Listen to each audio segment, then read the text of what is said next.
You see, and that's why we all have to be vegan. I see, I see. Does that mean you're anti-abortion? What? How did you conclude that? We need to back up a little here. Has that ever happened to you? Or maybe you're not vegan, in which case, have you ever asked that question to a vegan? By the end of this video, you'll have a clear-cut answer to that question. So the reason I think people get confused about this stuff is because of an argument used by vegans called the name the trait argument. And it asks the following question. Name the trait which all human beings possess and other animals lack, which, if a human being were to lack, we would be justified to treat that human being in the way we currently treat other animals.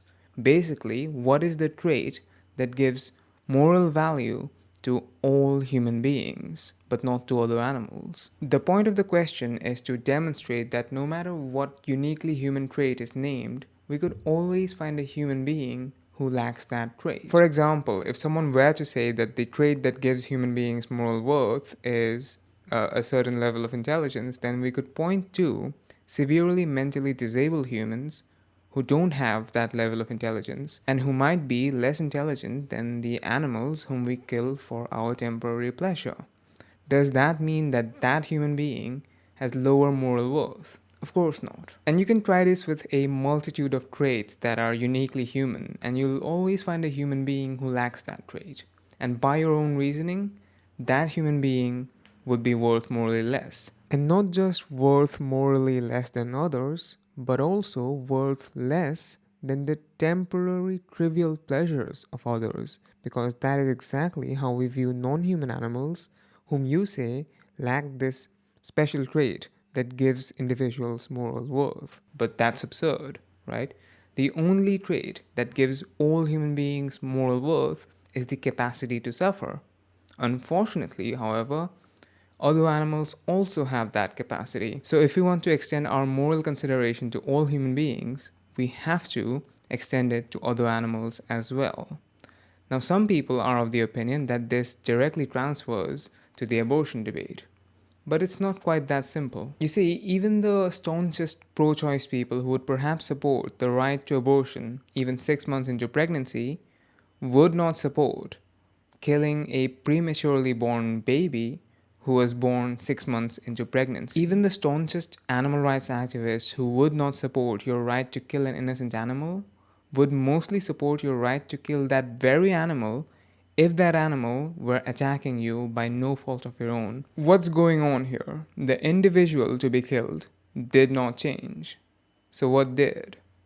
The circumstances. You see, the right to abortion is not about some lowered moral worth of the fetus. Rather, it is about the fact that in the case of unwanted pregnancies, the fetus is depending on the body of the pregnant person without their consent. The pro-choicer maintains that a person's right to bodily autonomy means that they have the right to reject someone else from using their body, even if that someone else was using their body to stay alive. And they maintain that this person has the right to use any means necessary to stop someone from using their body without their consent. By contrast, the pro-lifer maintains that the fetus's right to life cannot be overridden by the pregnant person's right to bodily autonomy.